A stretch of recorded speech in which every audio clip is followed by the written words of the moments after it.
iklim musim ya seperti itu ya, variasi terutama musim gitu ya. Nah, variasinya ya tadi kan variabel musim ya, perlu diingat lagi nih saya review variabel musim itu kan ada awal musim, panjang musim, sifat hujan musim, itu saja. Ya, jangan lupa tuh kalau ditanya juga di sidang, Anang apa sih kamu ngomong musim, variabel musim itu apa? Musim. Masih bingung itu. Ya udah nggak ada lagi. Namanya musim ada awalnya, ada akhirnya, ada panjangnya berarti kan. Kalau ada curah hujannya yang kita dengan sifat hujan musim, itu saja. Nah itu akan bervariasi kan, bervariasi dari sekian puluh tahun, ya cenderung awalnya maju, cenderung mundur, ya sifat hujannya cenderung BN, cenderung N, cenderung AM, itulah variabilitas musim. Nah, lalu kan variabilitas ini di dalam metode conditional probability ada triggernya, ada penyebabnya, ada syarat sebelumnya. Nah, yang kita pelajari kemarin apa kejadian awal musim maupun sifat hujan musim disyaratkan oleh suhu muka laut. Karena sekarang masih itu ya yang dominan itu. Jadi perubahan anomali suhu muka laut ini baik di wilayah Nino, Pasifik, di wilayah kita sendiri Indonesia dan di Samudra Hindia ya IOD itu berkorelasi cukup tinggi memang ya dengan awal musim maupun sifat hujan musim. Ya, maka kemarin sudah kita coba kan ya, mudah-mudahan itu bisa ya. Kalau saya intinya itu bisa kamu lakukan ya. Karena juga saya langsung memberikan contoh-contoh hitungannya ya, tidak hanya teori-teori. Nah, sekarang ini ya untuk yang pertemuan yang ketujuh ini ya saya akan sedikit beri pemahaman ya, kita mereview ya supaya juga ini kalian paham ya. Kalian kan baru tahu sekarang, oh ada 342 jam, udah kan titik itu sejarahnya bagaimana ya, sejarahnya bagaimana, metode-metode yang digunakan sebelum itu kayak apa sih gitu ya.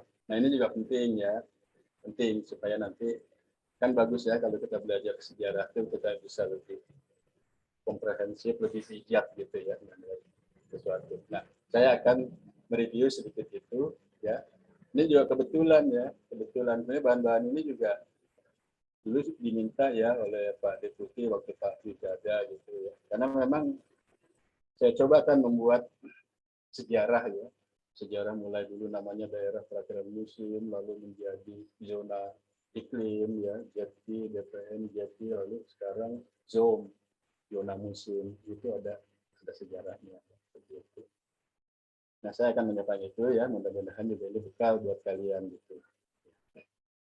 Mungkin kalau yang senior kalian terdahulu juga sama ya saya berikan itu. Nah, nanti satu lagi saya sisipkan di pertemuan ini ya, ini mungkin pemanfaatannya nanti untuk kalian ketika penelitian mengenai bagaimana memverifikasi hasil perakiraan hujan ya, terutama sifat hujan. Ya ada beberapa metode itu mungkin akan kita bahas ya. Mudah-mudahan bermanfaat itu. Oke, baik. Saya langsung saja ya. Saya coba share screen. Buka sinyal nanti aman.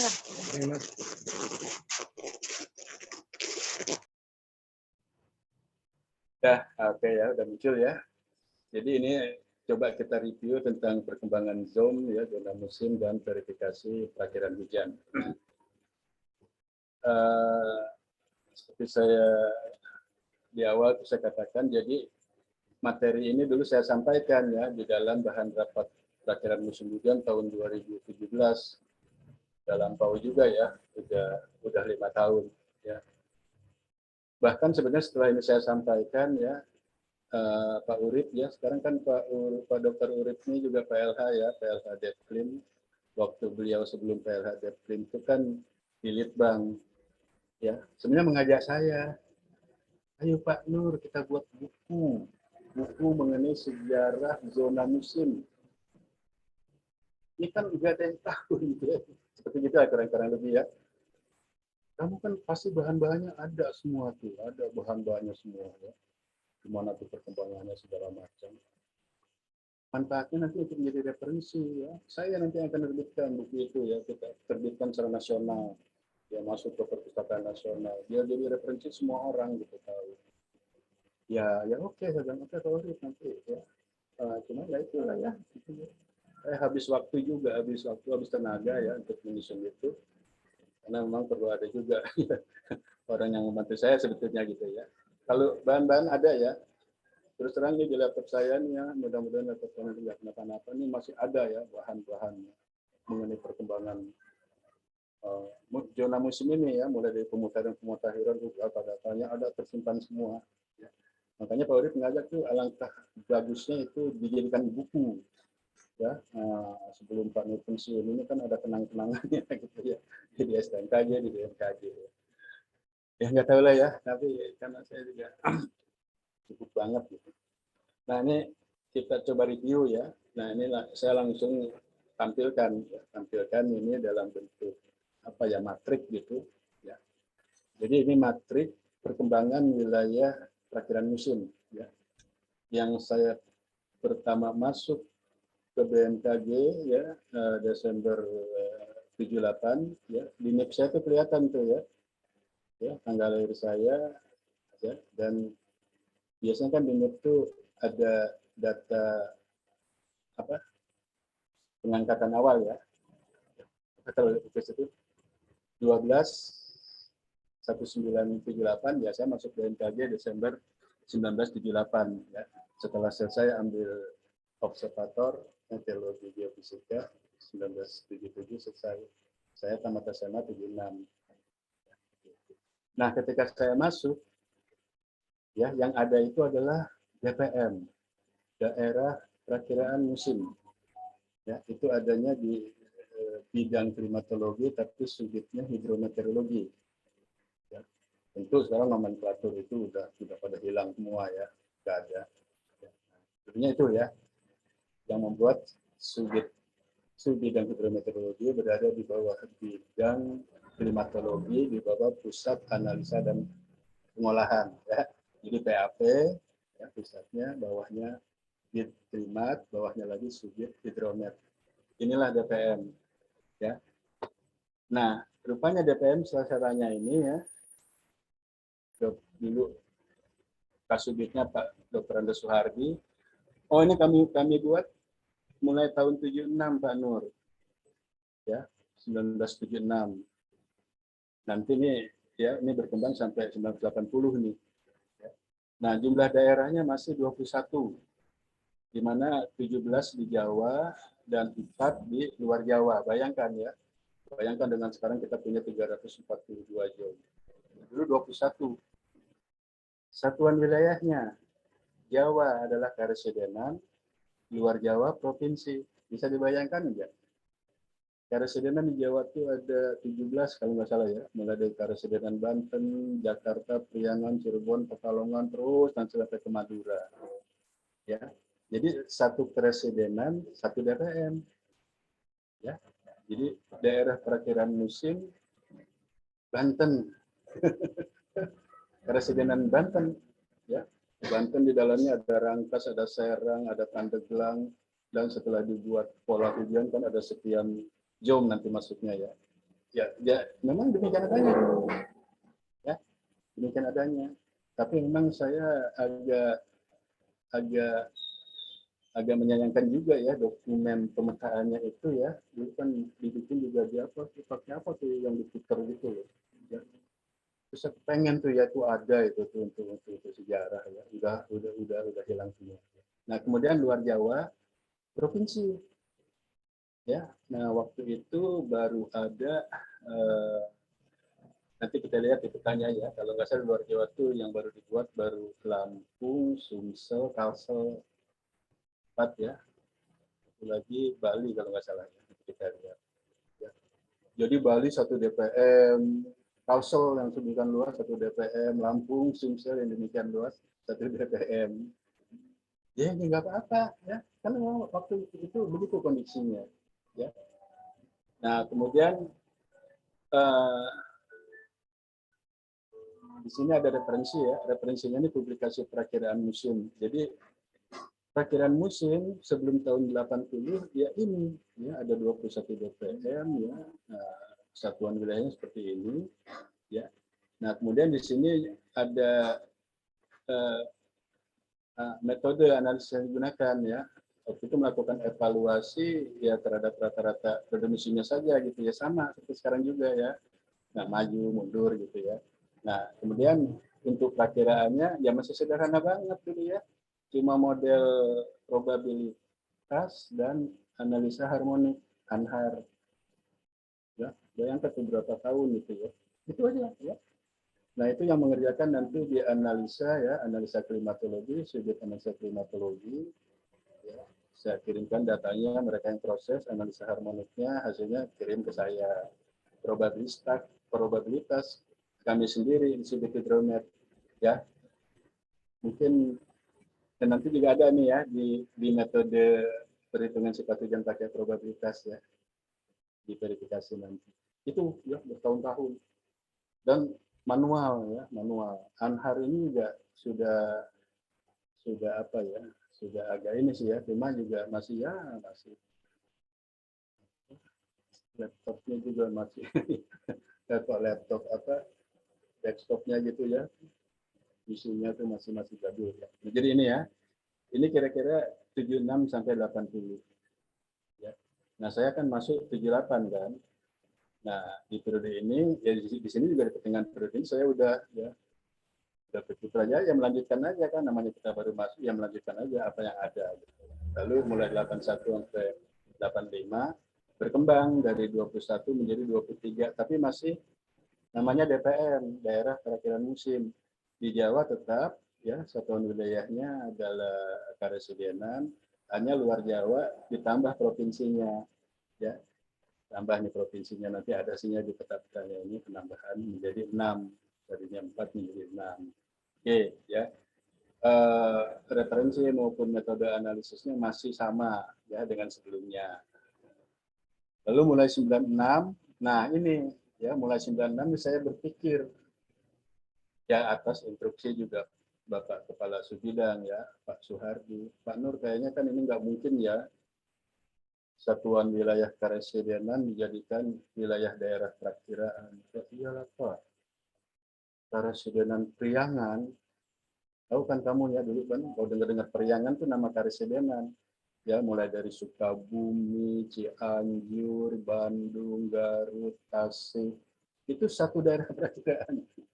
Nah, namanya Priangan. Betul Pak. Gimana nih? Pak Nur punya ide enggak? Pak, itu kan ada Tuan Burema, ya, Dr. J. Burema itu kan sudah mengembangkan pola-pola hujan. Ya. Jadi The Typhoon of the Rainfall in the Netherlands Indias ya, dibuat oleh Burema. Mungkin sementara untuk Jawa kita ngacu ke pembagian tipe hujan itu gimana Pak? Nah, di situ kan dibuat oleh Burema ada ya, ini Burema ya untuk Jawa itu ada 63 tipe hujan. Wah, udah bagus. Ya. Kan lebih representatif. Ya, sudah kelihatan tuh ya, Banten aja dibagi berapa DPM gitu ya. Nah, tapi untuk luar Jawa belum sanggup. Belum sanggup dong, saya cuma bekerja saya, ada dulu Pak almarhum Pak Wasito ya Pak itu ya. Desktop nggak ada, saya juga belum punya laptop. Ya, udah pelan-pelan Jawa dulu ya. Nah, maka menjadi 69, Jawa 63, dasarnya tipe hujan Burema, luar Jawa masih mengacu ke sebelumnya. Nah, seperti itu. Nah, kemudian kalau evaluasi dan metodenya ada sedikit penambahan, ada two-way preference tabel, ya hubungan antara musim hujan dan musim kemarau. Ya, ini ada nih di referensi WMO ya. Nah, ini juga diberi oleh Pak dulu Kepala Bidang Klimatologi ya. Ini Pak Nur nih ada bagus nih two-way preference table ya, referensi dari WMO. Coba deh hubungan awal musim kemarau dengan awal musim hujan. Ya nambah-nambah yang dua ini loh, dua metode ini. Oh baik Pak, gitu. Ya, maka saya tambah ya, untuk metode perakiraannya. Oke, nah 91 sampai 95 ya penamaan pertama nih, sejarahnya pertamaan daerah perakiraan musim menjadi zona perakiraan iklim. Ya, zamannya dulu ini Ibu KBMKG Ibu Sriworo dari BPPT masuk ke BMKG, tapi itu juga belum KBMKG beliau ya, dulu istilahnya apa ya?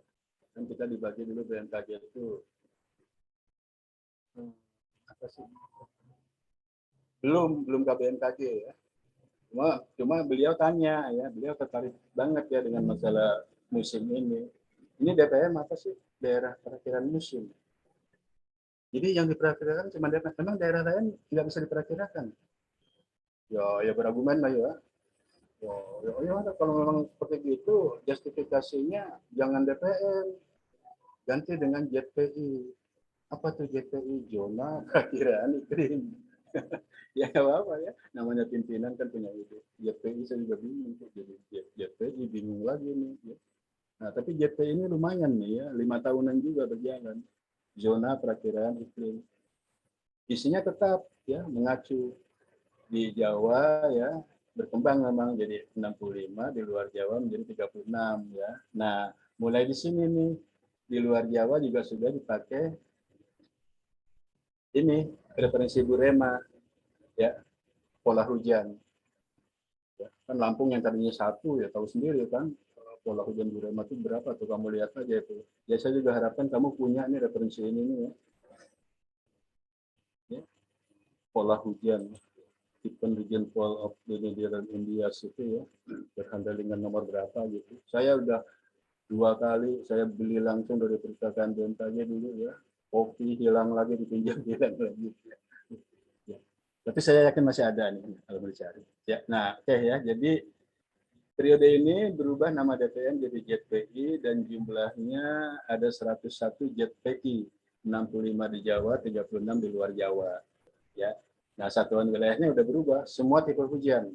Tidak ada lagi keresidenan, tidak ada lagi provinsi, ya.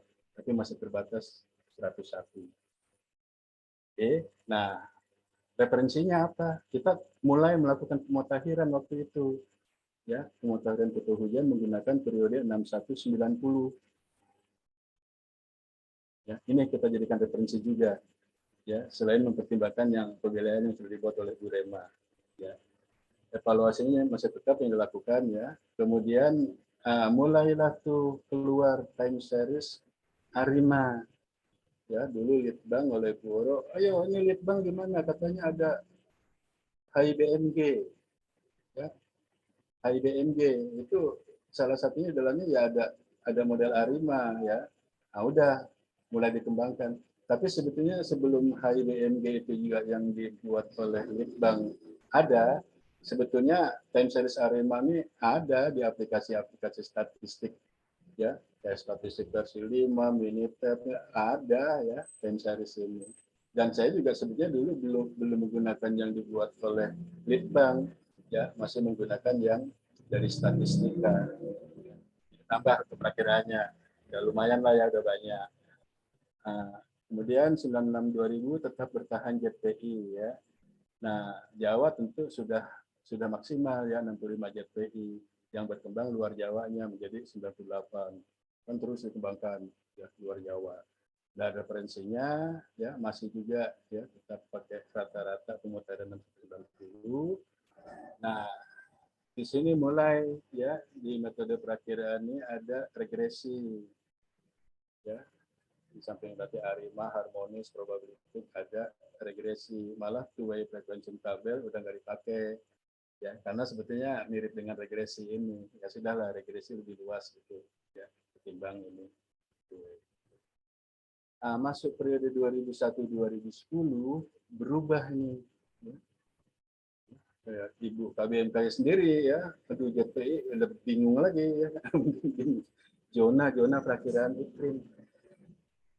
Oh perakiraan ada zona-zonanya gitu ya. Ini kan sebenarnya subjeknya gitu ya, bahwa itu memang perakiraan iklim ya. Di situ juga iklim hanya musim gitu kan. Mana dong yang bagus lagi mana gitu. Nah, maka dimunculkanlah istilah zona musim. Udah itu diganti saja JT itu adalah kan zona musim. ya monggo gitu ya. Kita kan nggak bisa protes juga, ikut aja. Nah, maka diganti nomenklatur zona perakiraan iklim menjadi zona musim, ya. Dan sekaligus juga berubah dari 163 menjadi 220. Nah, di Jawa ini sudah dikembangkan ya, dari 65 menjadi 94 jom. Ya. Ini juga ada inisiatif sendiri ya di pusat kita, di bidang kita ya, penambahan. Nah, luar Jawa sih tetap ya mengacunya kepada Burema ya. Dikembangkan juga jadi 126 jom. Oke.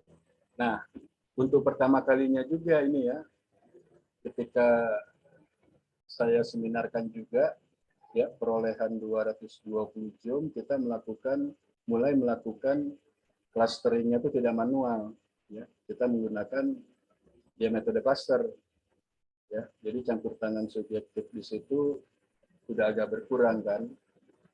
Dulu sebelumnya ini ya, ceritanya tahu nggak ya, kita mengelompokkan pola hujan itu manual banget ya. Rata-rata hujan di tiap stasiun itu kita buat di kertas grafik kan ya. Wah, sampai seruangan penuh gitu. Mana yang sama nih dipisah-pisahkan. Wah, jadi berapa puluh, ratus puluh tumpuk gitu kan ya. Oh, ini stasiun ini begitu dulu prosesnya. Nah, padahal itu dalam aplikasi cluster itu kan sebenarnya sama gitu ya, kalau itu manual ya. Lalu muncul aplikasi cluster. Nah, saya coba pakai itu, ya menghasilkan 220 so ya. Nah, ini juga waktu diseminarkan diapresiasi sekali ya, terutama dulu litbangnya Pak Mesak Ratak itu masih ada, habis litbangnya. Artinya wajar nih Pak Nur, karena ini kan pakai aplikasi, ya lebih teliti dia mengelompokkan pola-pola itu. Kalau diperoleh lebih banyak, wajar. Kan dulu berargumen ya, dari 163 menjadi 220, ini kenapa gitu kan ya, gimana, apa sudah ada perubahan iklim? Ya sebenarnya bukan itu ya, hanya cara pengelompokannya dulu pakai manual, sekarang sudah pakai digital gitu ya, tentu apa argumennya lebih teliti lah. Oke, kemudian juga referensinya kita sudah memutakhirkan ya dari 6190 jadi 712000. Nah, kemudian mulailah masuk itu pertimbangan dinamika atmosfer pada metode analisis perakiraannya. Ya. Dulu kita enggak ya, terus terang di sini ya. Mau El Nino, mau La Nina, mau suhu laut kayak gimana, monsun lagi ngapain, ada nggak NGO, nggak ada. Ya, siapa yang mau memikirkan ke situ? Nah, di periode ini sudah, oh ini perkembangan dinamika atmosfer, ya, yang ternyata sekarang kan berkembang pesat, ya, maju. Kalau model-model statistiknya masih ya, RIMA, autoregresi, probabilistik masih dipertahankan ini sampai sekarang juga. Ya. Nah, masuk ke 2011 sampai sekarang ya, sampai saya tinggalkan jumlahnya menjadi 342 jom yang sekarang ini.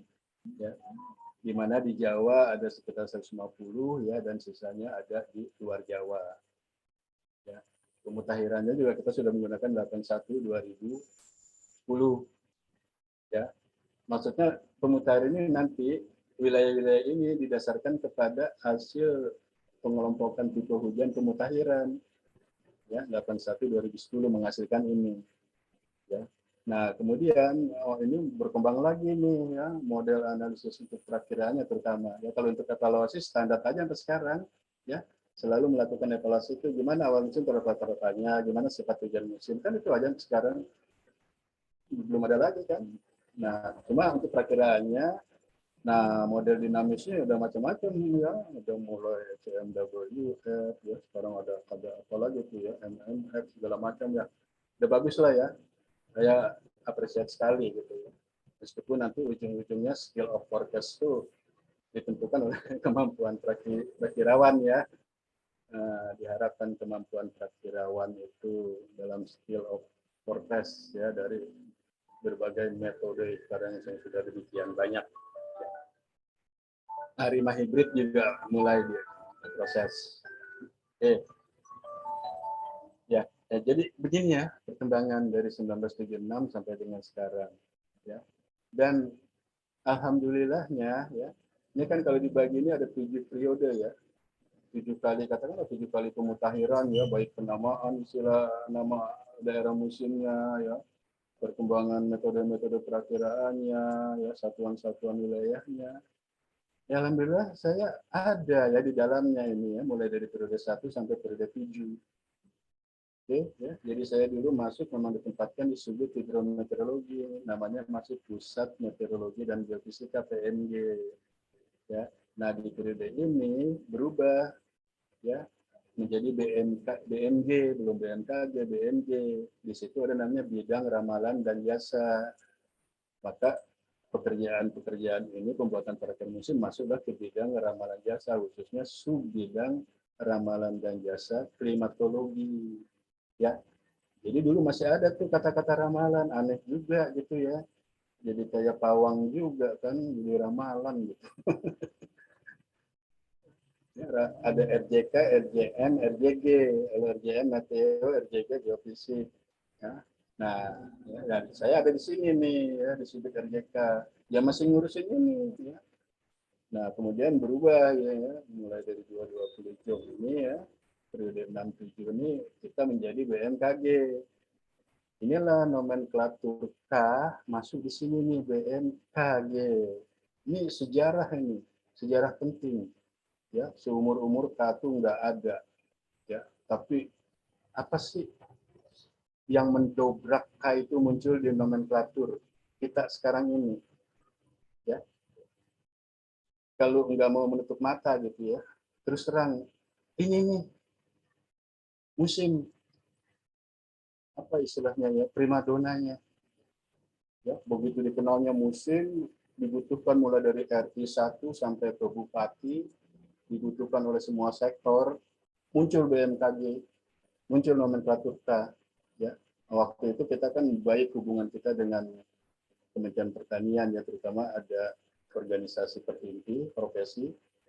Ya, itu perhimpi organisasi perhimpunan meteorologi pertanian Indonesia perannya besar juga memunculkan nomenklatur klimatologi di BMG.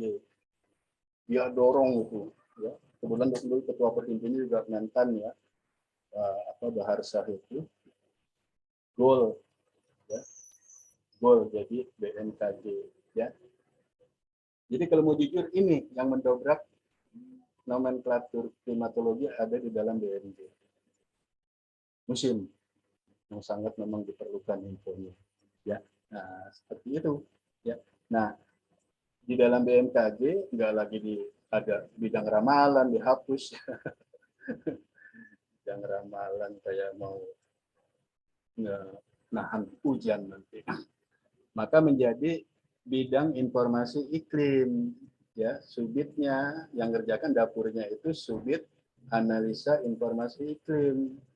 Nah, ini saya lama di sini ya, dulu kasubitnya Pak Tanto, lalu estafet saya lanjutkan, lalu dilanjutkan Pak Ardasena, dokter, dilanjutkan Pak Adi ya, Adi Ripaldi, dan sekarang terakhir oleh Pak Dokter apa tuh ya. Ini yang diurus nih sama ya. Nah, jadi mulai dari Pak Sutanto sampai yang sekarang Pak siapa tuh? Saya lupa ya, yang dokter itu. Ya. Nah, adanya di bidang variabilitas iklim. Pusatnya adalah Pusat Informasi Iklim, PI. Nah, inilah ya perkembangannya.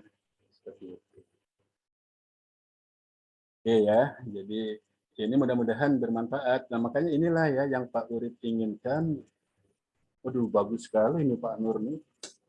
Sejarahnya jangan sampai hilang gitu ya. Ini bisa tebal nih kita bikin buku ini. Wah, cuma ya itulah ya, belum sampaikan. Nah, kalau wilayahnya ini ya, waktu 21 tadi ini ya, Jawa itu berdasarkan karesidenan. Makanya saya katakan di Jawa itu ada 17 karesidenan. Ya, ini juga pengetahuan buat kalian ya. Karesidenan. Makanya kan dulu ada presiden ya. Sebelum bupati itu kan apa tuh kalau orang yang dihormati gitu ya. Aduh, apa ya. Nah, ini ya, bayangkan ya, ini ketersidanan Banten. Banten. Tapi kalau wilayahnya memang masih tetap sampai sekarang ya.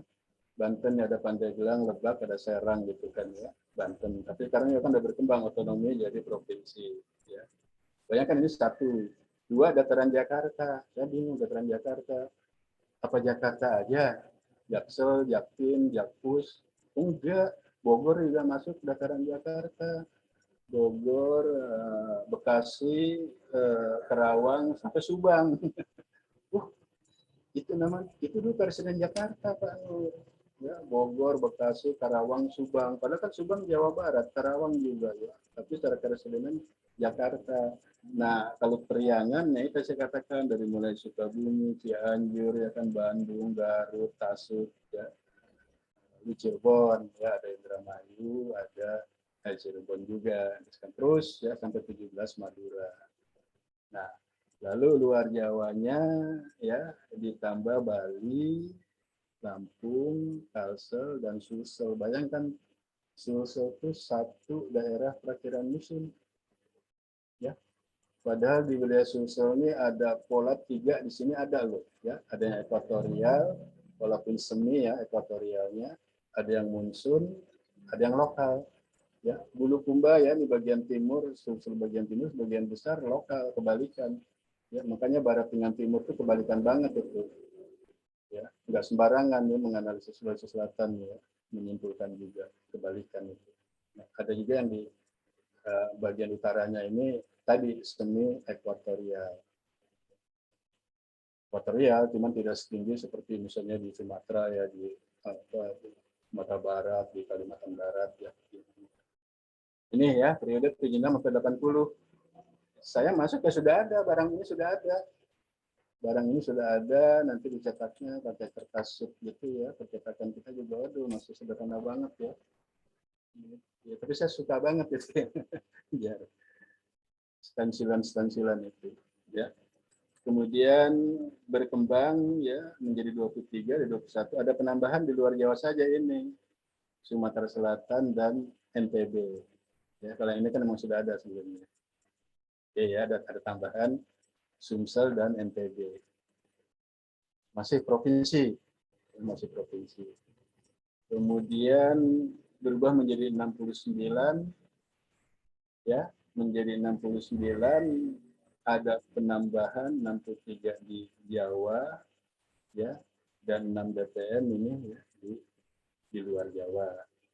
Nah, kita langsung ke melonjak yang 220. Inilah ya yang pertama kali kita gunakan clustering berdasarkan data ya 71-2000 menghasilkan ini ya, menghasilkan 220 zone ya. Nah, ini yang putih ini daerah zone-nya ya, yang berwarna-warni ini saya nggak sempat menghapus itu ya. Ini yang non zone. Nah, sekarang kan menarik nih ya, seperti di Bogor ya. Di Bogor berdasarkan ini masih ada tiga zone, 3 non zone, 22, 23, 24. Di Jawa Tengah ada 1, 25 non zone. Sekarang udah hilang. Di Bogor sekarang tinggal 2 kalau nggak salah ya. Nah, ya itu kan menarik ya. Kalau orang yang senang perubahan iklim, itu tuh dampak dari perubahan iklim. Wilayah yang non zonnya udah hilang karena curah hujan berkurang, jadi kelihatan di situ kemaraunya. Maka jadi jom gitu ya. Seperti itu. Oke, ya ini sudah ya, Sumatera juga sudah semua ya, mulai dari Aceh sampai Lampung. Nah, lalu kalau ini kita besarkan ya, ya tampilannya ya seperti ini ya, Papua. Nah, yang terakhir adalah ini, ya, menggunakan pemutakhiran 81-2010, maka diperoleh 342 zone. Ya, dan ada 65 non zone. Berarti pola hujan di Indonesia ini berdasarkan 81-2010 itu ada berapa ini, tambah 65 ya, 65 7 407 pola hujan. 407 pola hujan. Kalau Burema kan berapa tuh ya? Di Jawa 63, luar Jawa berapa ya? Jelas jauh lah ya jumlahnya. Nah, 342 ZOM, nah yang warna abu-abu ini. Kemudian yang 65 non-ZOM, ya, yang berwarna-warni.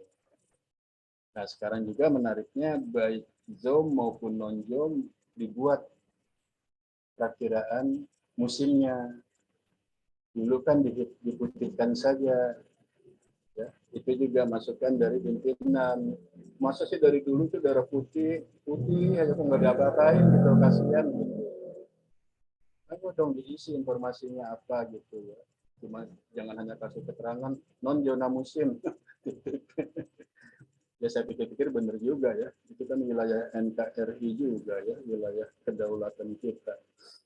Biasanya tuh kagak diurus gitu.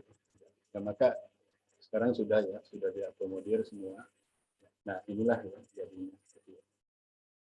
Cuma nanti yang menariknya, sebetulnya ada pola-pola yang saya sih mengkategorikannya ke lokal ya, tapi lokalnya tuh sepanjang tahun rendah, ya kayak Palu, Luwuk ya, sebagian selatan Gorontalo. Ini pola grafiknya seperti ini. Ya, kalau ini grafiknya dibatasi 150 ini ya, tinggi milimeternya ini bulan ya. Ada loh yang sepanjang tahun ya, polanya di bawah 150 terus ya, ini warna-warna coklat. Kalau yang kuning kan jelas inilah yang katakan dengan lokal ya, ini monsun, ini ekuatorial. Yang ini mestinya ada. Makanya agak bingung juga kalau kawan kita di Palu, kapan ya awal musim kemarau, awal musim hujan di Palu. Sebetulnya agak-agak sulit ya, karena memang dia tipenya seperti ini polanya. Oke ya, nah ini sampai dengan saat ini yang nah, cuman saya belum tahu perkembangan, kan ada pemutakhiran nanti 91/2020. Saya belum tahu hasilnya seperti apa ya, walaupun beberapa kali juga ikut di intern rapat di BMKG, tapi ya di Kementerian Klimat. Kalau rata-rata curah hujannya kayaknya sudah, ya. Tapi kan rata-rata zoom-nya itu apa? Pemutaran zoom-nya saya belum dengar ya. Apakah sekarang menjadi 500 zoom misalnya gitu ya. Saya belum ada terima kabar. Ya. Oke. Nah ini adalah tampilannya saja ya. Tampilan di buku perakiraan pun sudah agak dibesarkan ya. Aceh dengan Sumut jadi satu ya. Nanti Jambi, Sumbar, Riau ya jadi satu. Satu lagi apa? Oh enggak, masuk juga Bengkulu, Sumsel, Lampung ya. Jadi dibagi dua gitu semua. Oke. Nah, waktu itu kan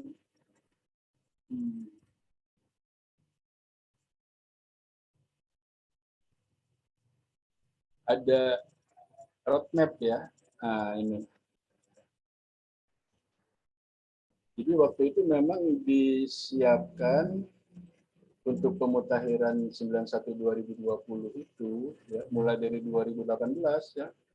Kita ngumpulin hujan. Nah, kayaknya sih di sini memang kita sudah bahas tuh ya tentang metode-metode rata-rata perakiraan hujannya gimana ya. Sebenarnya diharapkan waktu itu di roadmap itu tahun 2021 ini sudah muncul ya perakiraan musim kemarau 2021 sudah menggunakan hasil pemutakhiran ini. Tapi kan ternyata belum ya, agak mundur ya. Karena memang ya banyak sekali kok pekerjaan di sini, banyak sekali. Jadi roadmap-nya seperti itu. Dan saya sebenarnya ini ya mengusulkan seperti ini. Buku-buku ini supaya kita tahu buku laporan hasil pemutahiran 91/2020 nantinya ya agar dilengkapi dengan peta pilihan jomnya ya kemudian daftar pos hujan pada setiap wilayah jom. Jadi kita mengacu kepada referensinya Burema itu lengkap sekali ya. Jadi setiap tipe hujan itu pos hujannya mana saja gitu ya, lalu pos hujan utamanya mana saja, lalu series data hujan bulanan dan rata-ratanya setiap jam juga ya dengan grafiknya ditampilkan. Kemudian series data hujan dasarian, ini kan bulanan ya, dasarian juga dibuat karena kan dasarnya dasarian untuk musim. Ya, kemudian juga series rata-rata hujan dasarian pos utama, karena yang digunakan untuk analisis adalah kan tidak semua pos hujan, tapi ada istilah kita pos hujan utama. Ya, lalu inilah tabel rata-rata normal ya, dari kemarau hujan ini memang ada sih ya, yang sekarang juga sudah ada. Nah, terus di buku rata-rata bulanan, ya, saya usulkan waktu itu yang mengacu kepada yang lama, ya, itu kita pun yang buat ya, BNJ gitu. Ada peta rata-rata curah hujan bulanan dan setahun, itu ada ya, yang saya pernah berkiklat itu yang 71.2000 ya, sampai saya urus ISBN-nya di Perpus Nasional. Tapi ya kesini-sini nggak ada, ya. nggak ada yang mengurus itu, ya. Sehingga kan sulit juga kalau untuk menjadikan referensi ya di skripsi atau di penelitian. Nah terus ini ya, kalau di terbitan buku rata-rata dulu ada namanya maksimum bulanan yang pernah terjadi pada setiap pos hujan. Ya. Jadi kolom ini ada 15 mungkin ya, dari nomor, nama, lalu Januari ke Desember. Nanti ada curah hujan bulanan maksimum yang pernah terjadi. Ya, itu kan sejarah gitu ya. Nah, di samping maksimum pada tahun penerbitan buku ini. Ya, seperti itu. Oke. Nah, sekarang kan nggak ada. Yang diterbitkan itu cuma rata-rata ya, hari hujan pun nggak ada, yang dulu itu ada hari hujannya ya.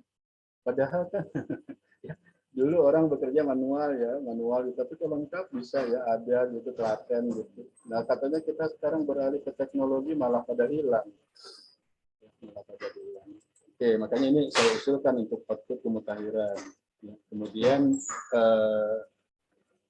untuk mendukung apa namanya pengelompokan pola hujan, maka memang kan kita sudah bergerak gimana ya, saya dengan teman-teman di kantor sudah diadakan saja call paper ya, call paper mengenai pemutahiran Zoom. Maka alhamdulillah ya banyak itu ya tulisan-tulisan baik dari UPT, dari STMKG, dari pusat ya, bahkan sampai diperoleh ada juara-juaranya. Nah, seperti ini misalnya ya, nah ini kan juara satu ini dari SMKG nih, evaluasi teoritis clustering zona musim BNPB dan alternatifnya studi kasus Sulawesi. Ini kan yang menilai teman-teman di pusat ya, bukan saya gitu ya.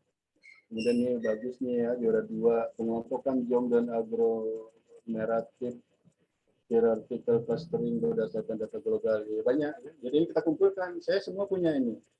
Saya semua punya ya naskah call paper ini. Kebetulan saya panitia juga gitu ya. Oke, nah saya nggak tahu yang sekarang ya, tapi saya dengar ada Pak ya, kata Pak Arista, saya pernah diundang ya untuk ya ini ya membahas untuk pengelompokan zona-zona musim nih yang 91-2020 ya, bagus lah ya kalau itu ada diteruskan. Ya, jadi ini ya sejarahnya sedikit lah ya, perkembangan tentang Zoom ya, sebagai masukan juga buat kita ya, demikian sejarahnya berkembang ya.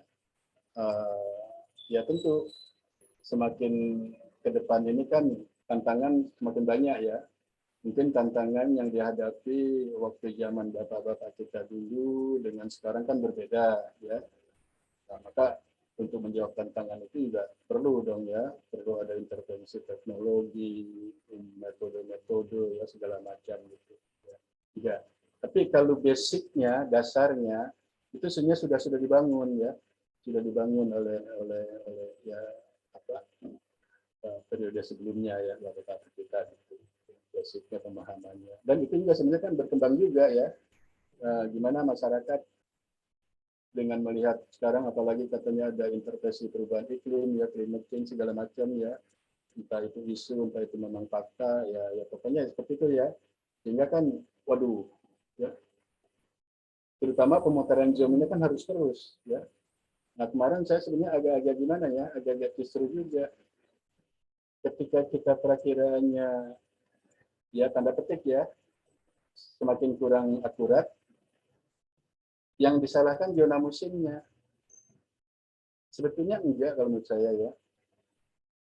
Zona musim yang dihasilkan ya, ada kementerian pertanian itu sudah maksimal kita bekerja berdasarkan sebaran data yang ada di Indonesia seluruhnya ya, berdasarkan metode clusteringnya, pendekatan segala macam sudah maksimal, nggak salah ya.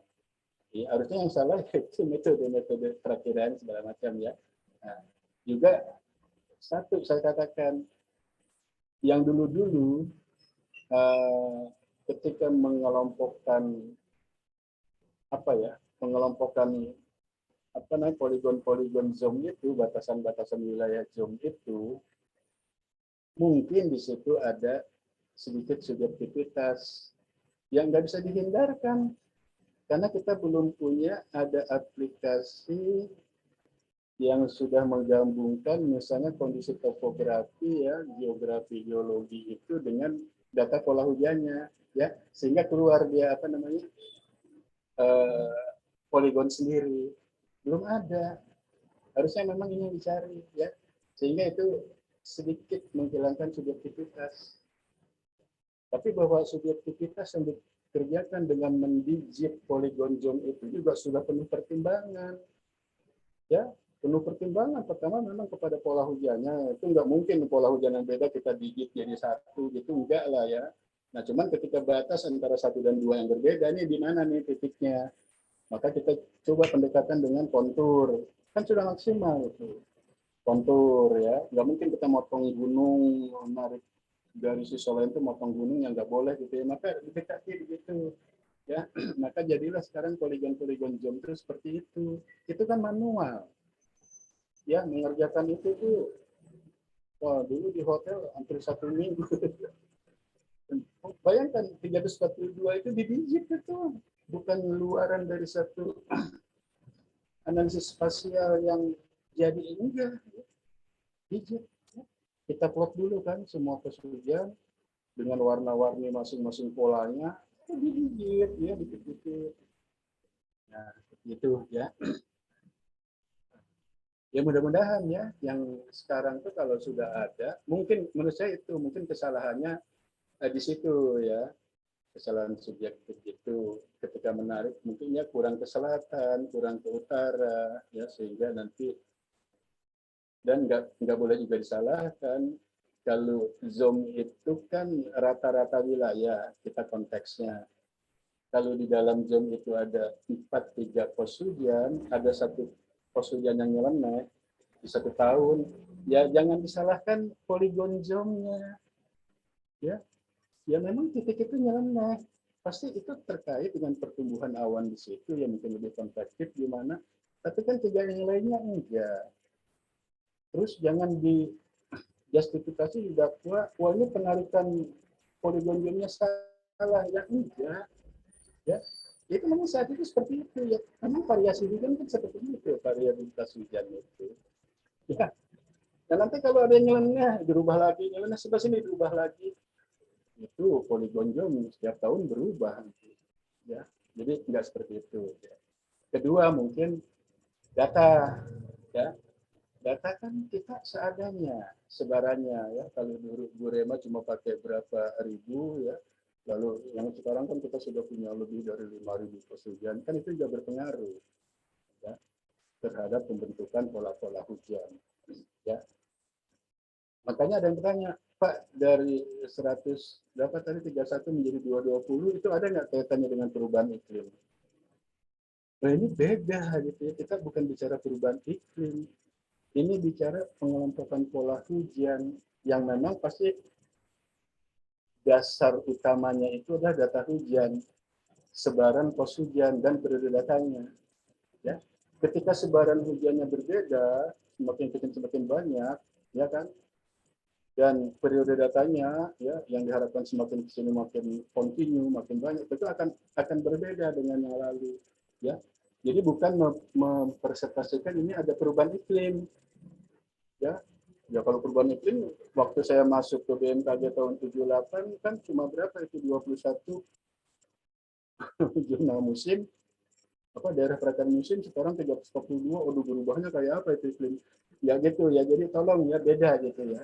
Itu hasil daripada jumlah zone jangan dikaitkan dengan perubahan iklim.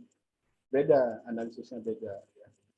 Itu aja yang akan menjadikan perubahan jumlah-jumlah zone.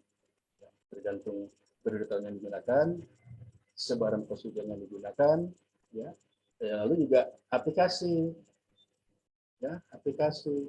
Bisa saja saya ketika menarik polygon zone dengan kawan saya si B, ya, pada peta yang sama, bisa dong, ya, agak-agak menceng sedikit gitu, ya, karena memang masih manual, namanya juga mendigit gitu, ya. Hanya pertimbangannya adalah kontur, ya, seperti itu, ya.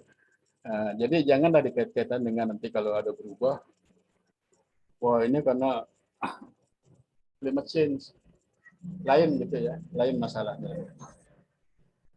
Oke ya, baik. Nah itu sekilas tentang perkembangan JOM ya, mudah-mudahan ya ini membekali kalian ya. Dan kalau mau perlu ini, tulisan ini saya ada semuanya. Wallpaper. Nah sekarang sedikit masuk ya, mungkin ini bermanfaat nanti ya. Gimana sih memverifikasi modal perakhiran itu?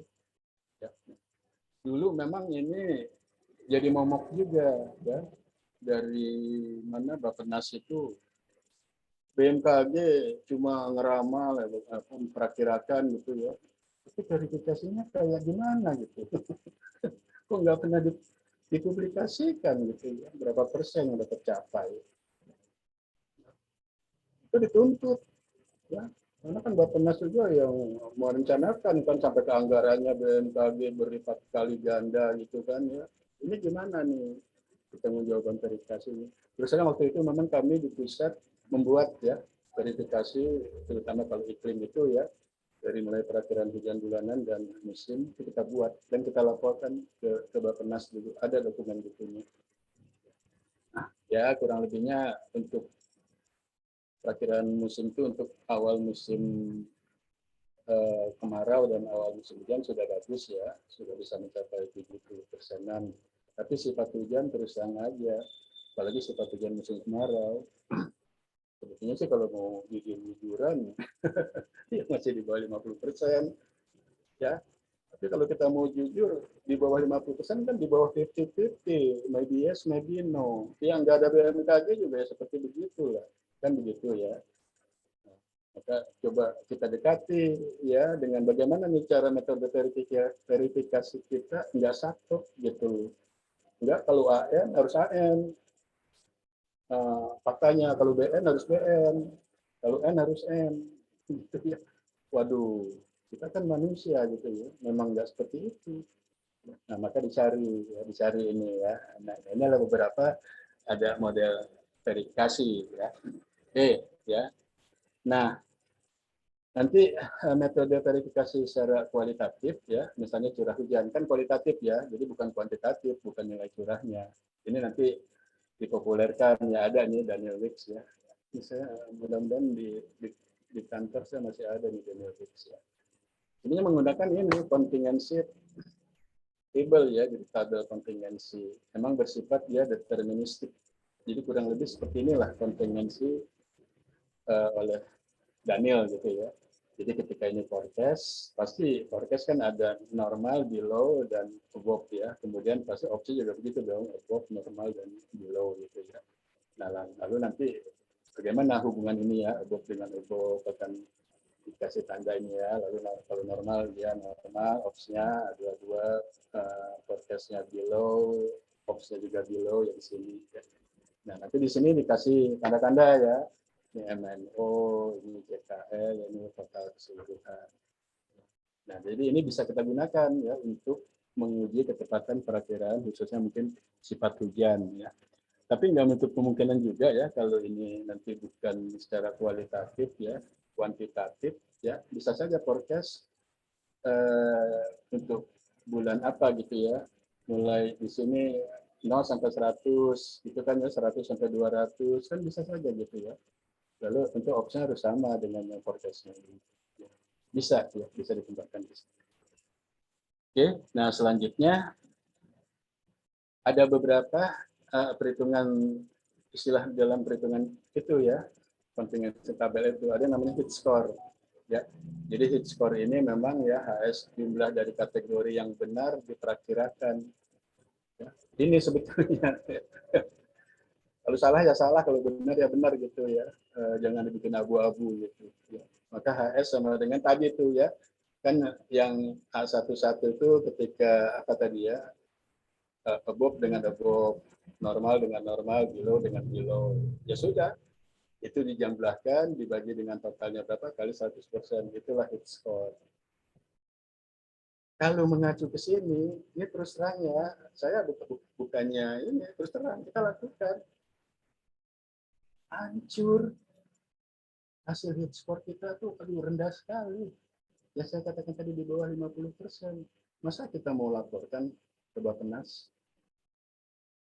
Nggak jadi dapat apa? Sekarang pasti dapat tunjangan apa? Ya, oke ya. Nah, ini kan, tapi ini adalah metode. Ya, metode yang dikembangkan yang seperti ini. Ya, namanya juga saintis ya seperti ini. Nah, oke. Kemudian ada post agreement, ya, jumlah perakiraan yang benar diperkirakan dibagi dengan jumlah perakiraan untuk setiap kategorinya. Jadi dibagi lagi. Tadi kan ada jumlah tuh ya. Yang untuk below dengan ada kan jadi M, ada N, ada O. Nah, untuk post agreement itu cuma itu ya. Jadi yang A11 tadi A11 dibagi dengan jumlah M. Ya, itu kan pembagiannya seolah-olah ini loh, forecast below. Nanti ini kan observator ada below, ada normal, ada above. Nah, itu dijumlahkan berapa? Ya. Nah, yang benarnya itu pasti A11 below dengan below. Nah, itu namanya post agreement. Kemudian yang berikutnya ada VAR ya, False Alarm Ratio. Jadi fraksi peristiwa perkiraan yang apa namanya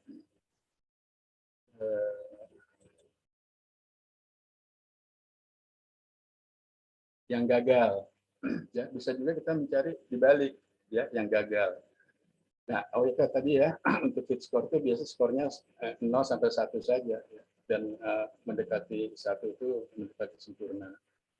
Ya. PA juga begitu 0 sampai 1. Nah, lalu VAR ini ya yang terbaik ya nilai VAR adalah 0 dan terburuk 1. Ya, skornya. Nanti cara perhitungannya gini, jadi per kategori ya. Untuk kategori sifat hujan di atas normal gimana nih VAR-nya gitu ya. Maka tadi ya kolom A21 tambah A31 dibagi jumlah yang M-nya ya seperti itu. Lalu untuk kategori normal dan kategori bawah normal. Ini namanya VAR. Jadi sebetulnya begini ya. Kan kita juga sulit ya. Makanya ini kan bagus ada metode seperti ini ya. Juga kita juga nggak bisa sakit-sakitkan gitu ya dalam verifikasi itu. Ayo kita mau cari apanya? Fit score-nya, post agreement-nya, ya, atau VAR-nya, gitu kan? Nah, kita sudah harus paham kalau VAR itu maksudnya demikian, PA demikian, HS demikian. Kemudian yang berikutnya yang keempat, POD, ya, probability of detection. Jumlah perakiraan yang benar dibagi dengan jumlah data observasi dalam setiap kategori. Nah, tadi pembaginya yang ke samping, ya. Misalnya untuk kategori above di atas normal tuh yang jumlah A11 dibagi yang total ke sampingnya J, ya, lalu normal K pembaginya above apa below ya pembaginya yang L. Nah, ini intervalnya 0 sampai 1. Dan yang terakhir bias. Biasnya penting juga. Ya. Karena begini ya, nggak mungkin lah kita ya ada satu metode yang sudah mendukung keinginan kita dalam membuat perakiraan. Nggak ada. Nggak ada. Maka di setiap metode itu kita lihat kalau metode ini itu biasnya bagaimana, POD-nya gimana. Begitu kan, bijaknya itu begitu. Nah, jadi kalau bias ini adalah bias yang lebih dari 1 ya, kalau menghasilkan lebih dari 1 itu berarti over forecasting. Ya, jadi forecastnya selalu nilainya di atas observasi, kemudian kalau kurang dari 1 under ya under forecasting. Cara menghitungnya gimana? Ya untuk yang kriteria AN M ya tadi kan ada tuh ya total yang ke bawah M dibagi dengan total yang setting on N per J ya lalu normal N dibagi K dan bawah normal O dibagi L. Ya. Ini namanya bias gitu ya. Ini kan penting, saya katakan tadi penting. Oh, berarti perakiraan salah satu model ini selalu kita lihat nanti kan lebih 1 atau kurang dari 1. selalu over forecast.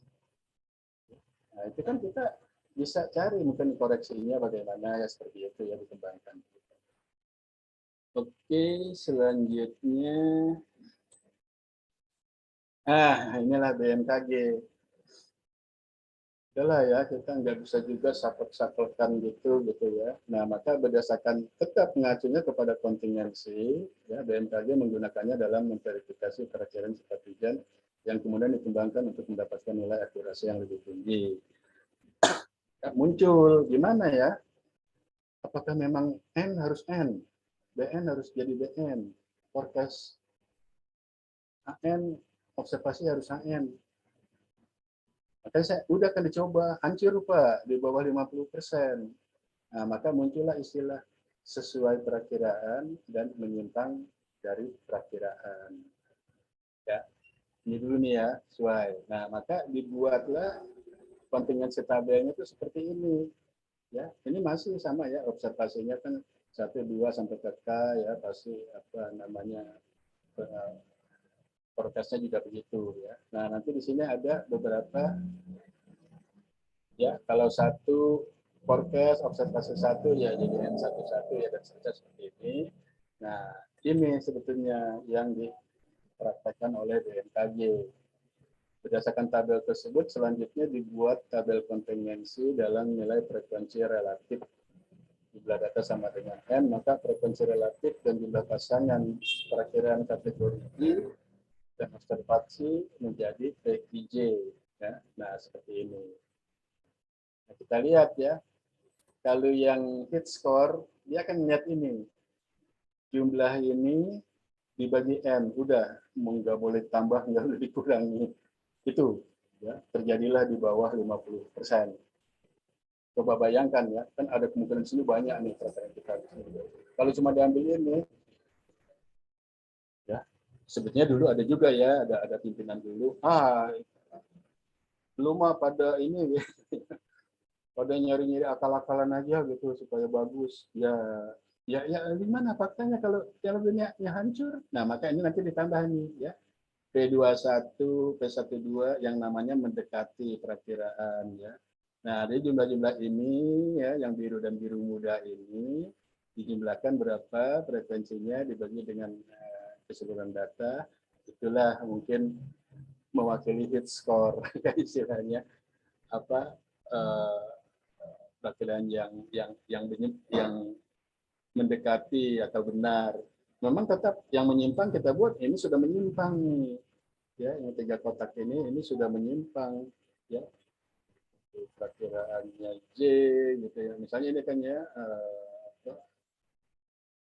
ya pokoknya ini ya, ini dihitung juga. Nah, oke. Nah, kemudian untuk menghitung proportion of correctnya, PC-nya ya, itu kan PC sama dengan PIJ ya, dari probabilitas dari masing-masing tadi ya, antara hubungan perakiraan dengan observasi ya. Nah, maka akan dihitung yang sesuai adalah tadi tuh ya, sigma dari PIJ tambah PIJ plus 1 tadi yang naik ke atasnya ya, dan PI plus 1J yang turun J gitu ya, yang warna biru muda itu baru dikalikan 100%. Ini yang dianggap sesuai ya. Nah, yang menyimpang tinggal dicari saja kan 100 dikurangi ini, itulah yang menyimpang. Jadi ini ya, kalau kamu baca itu nanti verifikasi ya resmi ini luaran BMKG khususnya di Kedudukan Primat sebagai laporan ke Bappenas ini ya, mencari metodenya seperti ini. Jadi tidak murni yang dikembangkan tadi ya, yang ada nilai HS score-nya itu enggak. Dan ini dulu hasil ini wajib dilampirkan di dalam publikasi laporan bulanan semua UPT maupun pusat. Bahkan taruh di halaman depan katanya sebagai pertanggungjawaban kita ke Bappenas. Begitu berjalan, riuh ya, pastilah riuh ya. Waduh, kok ini ditampilkan gitu ya. tampilkan sebagai jawaban. Jadi yang bulan lalu yang diperkirakan itu harus ada verifikasinya, diterbitkan yang bulan yang baru ini. Dulu betul wajib itu ya. Tapi karena riuh gitu kan ya, ada yang pro kontra, setuju ya gimana, ya mungkin ya kalau kebetulan pas bulannya nggak bagus ya, masa sih kita sajikan juga kalau verifikasinya 10%, bahaya lah ini ya, itu bahaya. Ya, oke, maka waktu itu diambil kebijakan, oke dicopot lagi lembar itu dari laporan bulanan, tapi tetap itu disimpan di dokumen masing-masing PT. Ketika nanti suatu saat ditanya, ya kita punya gitu kan. Ya seperti itu. Nah ini sedikit apa juga ini bimbingan saya dulu ya, Pinkam ini dari Mas Samba ya, Stamet Mas Samba 2015. Dia skripsinya adalah memverifikasi ya, memverifikasi prediksi hujan dari berbagai model itu ya temanya. Salah satunya yang digunakan ini adalah ARIMA ya. Nah, nanti masih ada yang lainnya. Nah, dari ARIMA, dari hasil yang dibuat ya oleh Pinkam ini ya dibuat ya, dikelompokkan kontingensi antara observasi dan perakiraan ya. Ini data yang digunakannya berapa ya, saya nggak lihat. Ini kalau nggak salah 5 kali perakiraan ya, 5 kali perakiraan dari model ARIMA ya, dengan mengambil tahun yang sudah ada observasinya gitu ya. Kalau perakiraannya kan muncul hasil dari ARIMA, kalau ini kan pasti dari data ya. Nah beginilah hasilnya ya. Ini hasilnya ya, maka kalau prediksi AN, observasi AN itu 17 ya dari 36. Oh sorry, 36 itu 3 tahun ya, 12 kali 3 ya, 3 tahun ya. Jadi hit score tuh ini ya, berarti kan 17 hit score 18 dibagi 36, 50%. Jadi hit score model ARIMA untuk memprediksi perakiraan bulanan, ya dia pakai ini datanya Mas Samba ya, Stamet Mas Samba. Itu 50% ya, maksimal 50-50. Ini kan kalau disampaikan ke masyarakat, 50% mah bisa jadi bisa enggak kan, cuma juga bohong gitu. Ya yang fakta.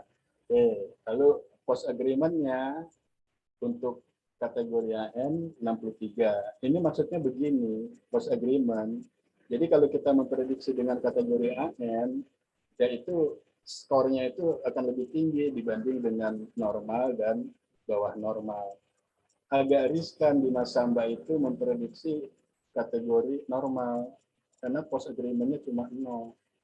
Kan kalau mendekati 1 yang baik, ya mendekati 0 itu buruk. Ya, tuh. Tapi ini model ARIMA, nanti yang model lainnya kayak apa kan? Ini dicari VAR ya, VAR-nya diperoleh yang paling bagus bawah normal ya 75. Lalu POD-nya adalah atas normal ya 81 dan biasnya normal. Ya. Nah, ini kan kategori, artinya apa ini kategori untuk atas normal 1,29, berarti kan lebih dari 1 kan. Tadi katakan kalau biasnya lebih 1 ya menunjukkan over forecasting ya, forecastnya selalu lebih tinggi daripada ops. Kalau kita hitung dari kategori normalnya, tapi kalau dihitung dari kategori bawah normalnya ini kan kurang dari 1 ya, demikian juga normal ya. Nah ini juga dua-duanya ya, terutama yang BM ya, dia kecenderungannya kan under ya, under forecast. Jadi itu ya. Jadi ini kan buat seorang forecaster penting. Oh kalau saya putuskan sekarang bawah normal, ya ini kan sudah ada hasil penelitian ya dari 3 tahun walaupun cuma 3 tahun ya. Ini akan under forecast gitu ya. Kalau sekarang hasil yang saya hitung atas normal, wah ini akan over forecast gitu. Jadi semuanya yang namanya kita belajar statistika ini ya, probability itu untuk pertimbangan ya kekuatan kita sebagai seorang forecaster ya, untuk meningkatkan skill forecast kita. Ya, kemudian ini yang pakai BMKG.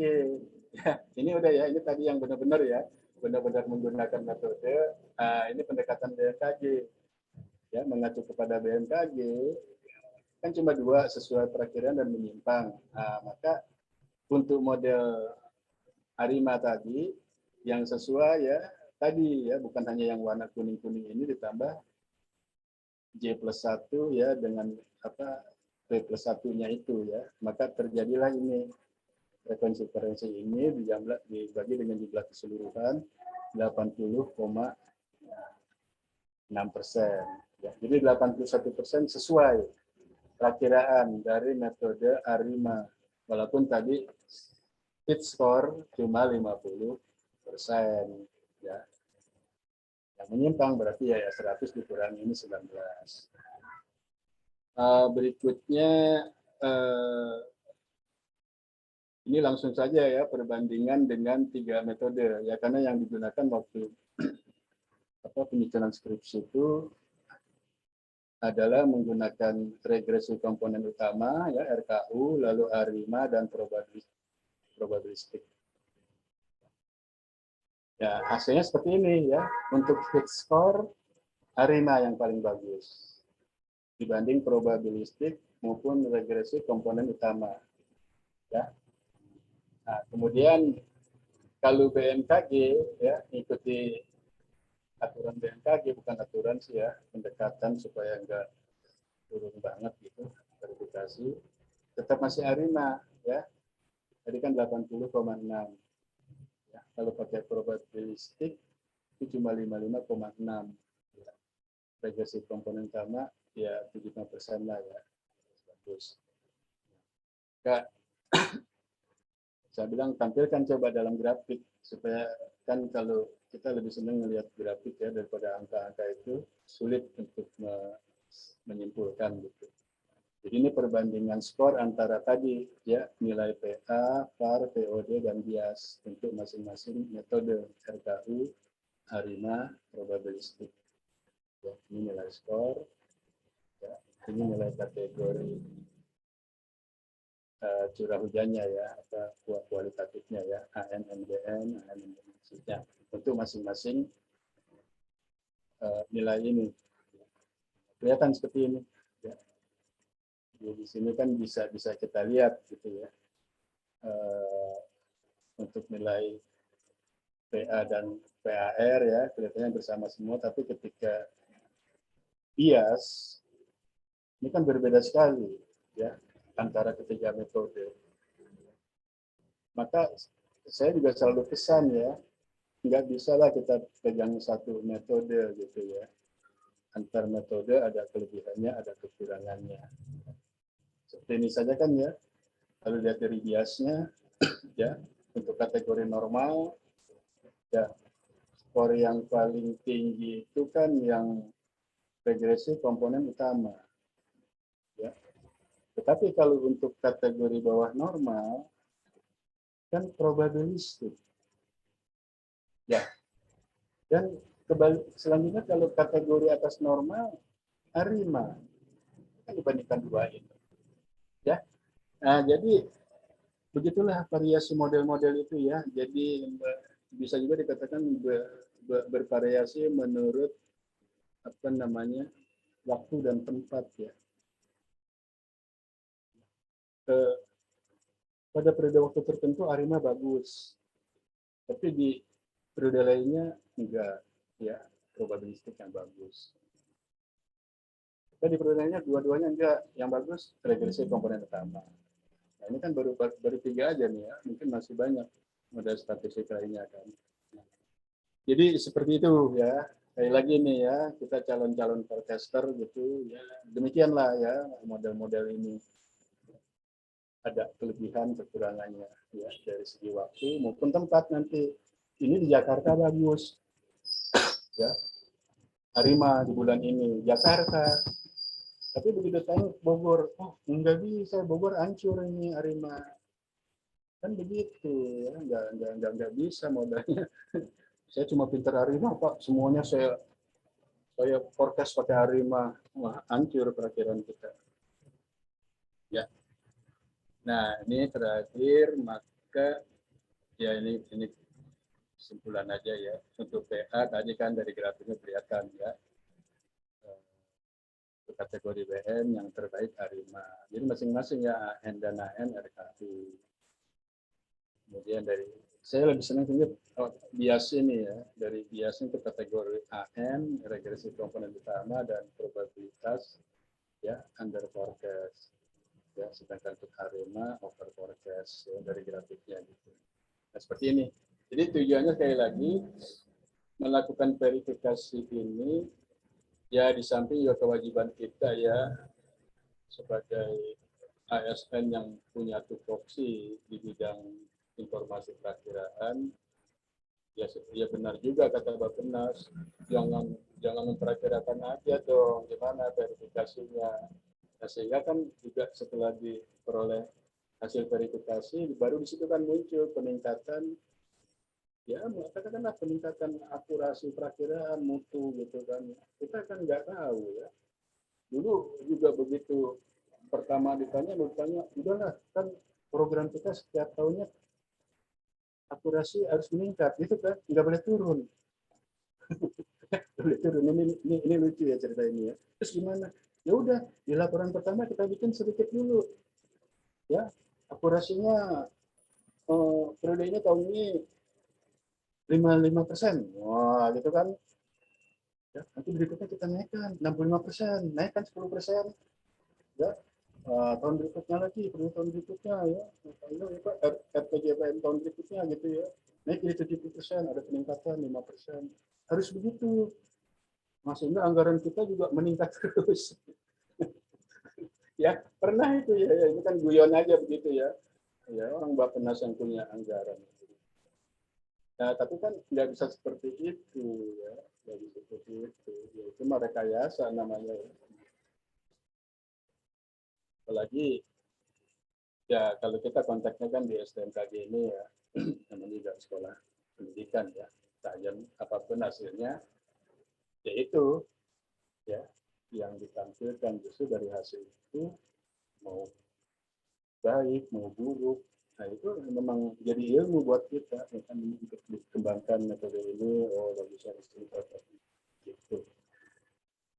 Oke ya baik, jadi kira-kira ini yang bisa saya sampaikan di pertemuan ketujuh ya, sebelum kita nanti melaksanakan UTS ya.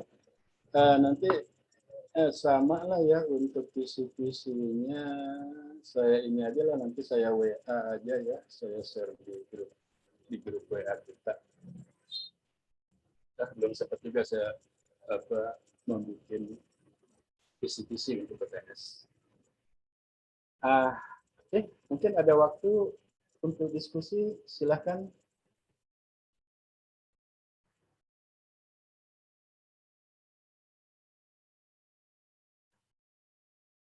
Silahkan kalau mau coba bertanya, ya, diskusi.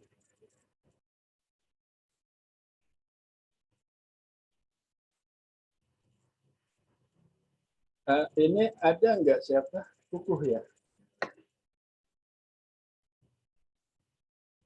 Kukuh gabung nggak ini?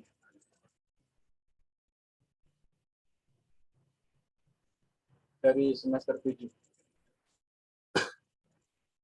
Ya, saya ingin dapat info apakah sekarang pusat sudah punya pengembangan pemutahiran jomnya ya, bukan rata-rata hujannya.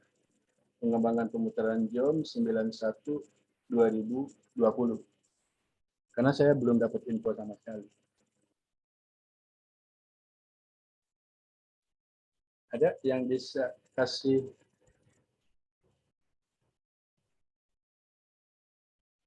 gambaran itu?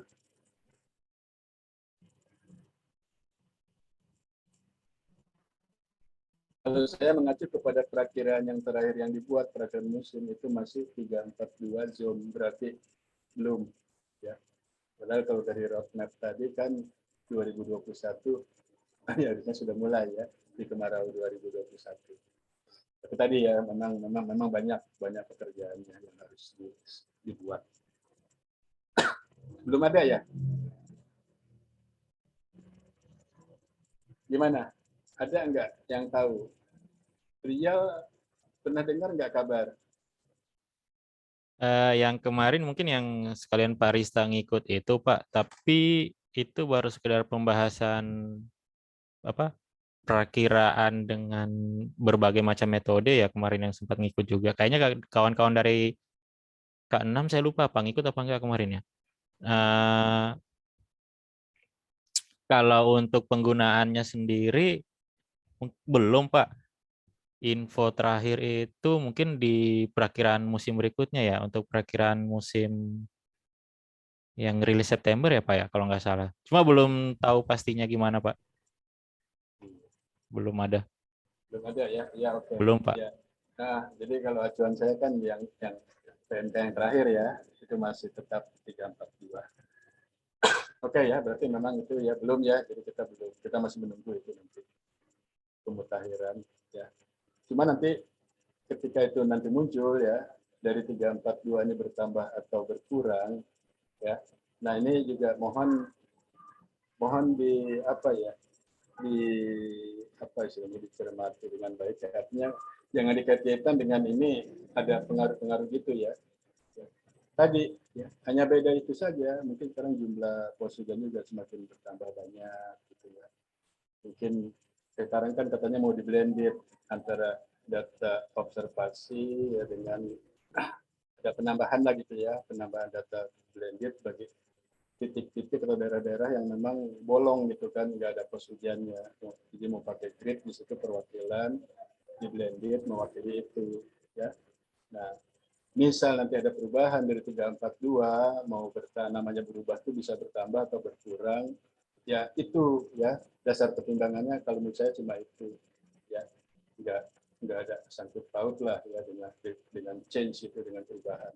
Karena kalau ngomong perubahan kan wah periode waktunya juga harus terus panjang gitu ya. Karena itu saja menurut saya ya, data terutama ya. Bagus sekarang ya untuk daerah-daerah yang masih kan banyak tuh ya daerah-daerah kosong ya. Sebetulnya wilayah-wilayah yang nggak ada pos hujannya juga bukan salahnya BP ya, bukan salahnya daerah gitu. Ya memang di daerah itu mungkin situasi geografinya nggak memungkinkan untuk dipasang penakar-penakar itu. Ya kan kalau dia itu rawa, dia itu hutan, memang siapa yang mau observasi, siapa yang mau jaga keamanan. Pasang bisa aja sekarang dipasang, minggu depan hilang. Kan nggak seperti itu ya. Nah maka sekarang diatasi itu dengan yaitu blended ya, dengan data global. Ya mudah-mudahan hasilnya akan lebih baik. Ya. Tapi kan itu ya mungkin tahapan sekarang juga menguji itu ya, menguji data-data blended yang akan digunakan itu ya, yang nanti akan dikelompokkan dalam klaster itu dengan pos hujan observasi ya mungkin kayaknya masih berkutat di situ ya. Dan kalau saya pesan sebenarnya Papua itu ya, Papua nggak pernah saya rubah itu polygon zone-nya ya, tetap itu kita pakai acuan Burema. Jadi ingat ya, Papua itu poligonnya nggak pernah berubah, segitu aja jumlah polanya karena acuannya dari Burema. Ya kita mau menjustifikasi bagaimana ya, di Papua itu kan cuma stasiun kita saja yang aktif. Pos hujan kerjasama habis, nggak ada ya. Lalu dulu oleh Burema tuh ada di lampiran bukunya ya. Dan saya pun masih sempat dari Departemen Transmigrasi dulu, banyak itu sebaran pos hujan di Papua. Ya, sekarang memang udah mati ya, kalau nggak salah 1985 terakhir tuh publikasi buku dari Departemen Transmigrasi. Itu masih banyak sekali titik-titik di Papua. Nah sekarang hilang, kan nggak mungkin juga saya mengklaster hanya berdasarkan stasiun-stasiun kita ya, dari Sorong, Manokwari, Nabire, Kaimana, Merauke, Jayapura, kami wah malah ngawur itu kan nanti hasilnya. Nah, maka saya tetap usulkan waktu itu udahlah karena Burema ini dia pakai data-data yang dulu, dan memang masih ada di buku lampirannya, ya. Daripada kita ngerubah, ya tapi nggak menggunakan sebanyak yang dilakukan oleh Bu Rema, ya. Dan yang jelas saya sangat nggak setuju, ya, kalau hanya berdasarkan stasiun kita yang notabene adanya selalu di pesisir, ya. Oke, ada di pegunungan seperti stasiun kita kan, ya, itu ada di Jaya Wijaya gitu, ya, tapi cuma satu, masa itu akan mewakili semua wilayah di atas, ya, itu enggak, ya.